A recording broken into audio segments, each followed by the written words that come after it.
중국 산둥성 칭다오 좌우저우완 해역.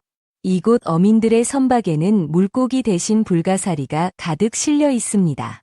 몇 년 전부터 개체수가 늘어나기 시작한 불가사리가 최근 폭발적으로 증가하며 양식 조개를 닥치는 대로 잡아먹고 있기 때문입니다.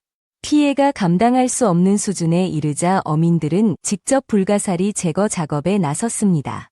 한 중국 조개 양식 어민은 동죽 조개 양식 어민들이 큰 피해를 보고 있습니다. 300만 위안, 한화 약 5억 8천만 원 넘게 투자했는데 3분의 2가량 손해를 봤습니다라며 어려움을 토로했습니다. 칭다오 해양당국은 아직 명확한 원인을 규명하지 못한 채 저인망 그물 등을 동원해 불가사리를 직접 수거하는 방안 외에는 뚜렷한 대책을 내놓지 못하고 있는 실정입니다. 이처럼 불가사리는 별을 닮은 겉모습과 달리 실제로는 바다 생태계의 골칫거리입니다. 육식성인 불가사리는 먹이를 가리지 않고 끊임없이 먹어치우는 습성을 지녔습니다. 몸을 잘라내도 다시 재생되는 능력 때문에 죽일 수 없다는 뜻의 불가사리에서 이름이 유래했을 정도로 강한 생명력을 자랑합니다. 영하 30도 이하의 극한 환경에서도 생존 가능의 북극이나 남극 심해에서도 발견될 정도입니다. 전 세계 생태계 전문가들이 불가사리를 바다의 해적이라 부르며 경고하는 이유입니다. 불가사리는 피조개, 홍합 같은 작은 어패류부터 자신보다 몸집이 큰 연체동물, 심지어 다른 해양 생물까지 갑각류, 어패류, 산호를 가리지 않고 먹어치웁니다. 사냥 방식 또한 체계적입니다. 먼저 5개의 팔을 치켜들어 주변 상황을 파악한 뒤 먹잇감을 발견하면 천천히 다가가 달라붙습니다. 이후 위장을 몸 밖으로 꺼내 먹잇감을 서서히 흡수합니다. 껍질이 단단한 조개류를 만날 경우 5개의 팔로 껍질을 비틀어 열고 그 틈으로 위액을 흘려넣어 외부에서 소화시킨 뒤 빨아들입니다. 가시가 뾰족한 성게나 작은 불가사리 등은 통째로 삼키기도 하며 먹잇감이 자신보다 크면 여러 마리가 협력하여 산소 흡입구를 막아 질식시키는 영리함까지 보입니다. 불가사리가 휩쓸고 지나간 자리에는 해조류와 산호마저 하얗게 탈색되어 해양 쓰레기로 변하고 맙니다. 불가사리는 암수한 몸으로 번식이 용이하며 한 해에 많게는 300만 개의 알을 낳습니다. 몸의 일부가 잘려나가도 재생될 뿐만 아니라 잘린 부분에서도 새로운 개체가 자라날 수 있습니다. 이처럼 막강한 번식력과 생명력을 지녔지만 인간에게는 큰 골칫거리일 뿐입니다. 특히 문제가 되는 종은 아무르 불가사리입니다.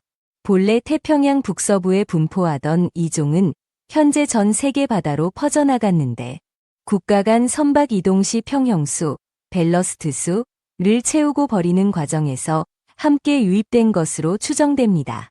아무르 불가사리의 원서식지인 북태평양에서는 이미 막대한 피해가 발생하고 있습니다.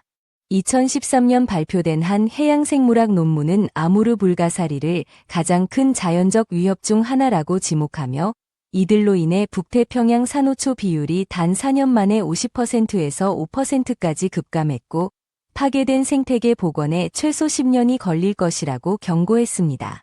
전 세계적 골칫거리인 아무르 불가사리는 한국에는 일본을 통해 유입된 것으로 알려져 있습니다. 하지만 한국 토종 불가사리인 별불가사리는 해저 유기물이나 동식물 사체를 주로 먹기 때문에 오히려 해양 생태계에 이로운 존재입니다. 흥미롭게도 이 토종 별불가사리가 아무르 불가사리를 잡아먹는 장면이 목격되기도 했습니다. 아무르 불가사리가 여름철 심해로 들어가 활동이 둔해지는 시기를 노려 공격하는 것입니다. 그러나 별불가사리의 포식만으로는 아무르 불가사리의 엄청난 번식력을 따라잡기에는 역부족이었습니다. 하지만 아무르 불가사리는 예래종의 무덤이라는 별명을 가진 한국에서 오래도록 해적 노릇을 하기는 어려웠습니다. 한국은 생태계 교란종이 자리 잡기 어려운 환경으로 알려져 있습니다. 황소개구리는 토종 가물치와 메기에게 밀려났고 뉴트리아는 수달의 먹이가 되었으며 한때 하천을 점령했던 베스는 어포나 어묵 등으로 소비되고 있습니다. 이러한 배경 속에서 한국인들의 지혜가 더해지며 아무르 불가사리 문제 해결의 실마리가 보이기 시작했습니다. 대표적인 사례가 젊은 기업가 양승찬 씨가 개발한 친환경 제설제입니다. 그는 군 복무 중이던 2017년 국방 스타트업 챌린지에 불가사리를 활용한 제설제 아이디어를 제출해 참모총장상을 받으며 주목받았습니다. 겨울철 필수품인 기존 제설제는 주로 염화칼슘이나 염화나트륨을 사용해 눈을 녹이지만 염화이온 배출로 자동차 부식, 도로 파손, 토양 및 수질 오염 등의 문제를 일으켰습니다. 반면 불가사리 뼈 조각을 활용한 제설제는 부식 억제 효과가 뛰어나면서도 환경 피해를 최소화합니다. 이 혁신적인 제품은 연간 매출 100억 원을 달성할 정도로 큰 성공을 거두었으며 국내를 넘어 캐나다, 미국 등 해외 시장에서도 큰 관심을 받으며 수출 계약을 앞두고 있습니다. 아마존, 로우스, 홈디포와 같은 대형 유통망 진출도 타진 중입니다. 또 다른 기업에서는 불가사리의 빠른 재생 능력에 주목했습니다. 연구 끝에 불가사리에서 콜라겐을 추출하고 이를 활용한 화장품 개발에 성공했습니다. 불가사리 콜라겐은 피부 투과율이 우수하고 알레르기 유발 가능성이 낮으며 다른 콜라겐보다 항산화 효과도 뛰어난 것으로 밝혀져 차세대 화장품 원료로 각광받고 있습니다. 이 기술로 특허를 취득했으며 관련 마스크팩 제품은 대만의 한 K-뷰티 프로그램에서 1위를 차지하고 홈쇼핑에서 완판 기록을 세우기도 했습니다.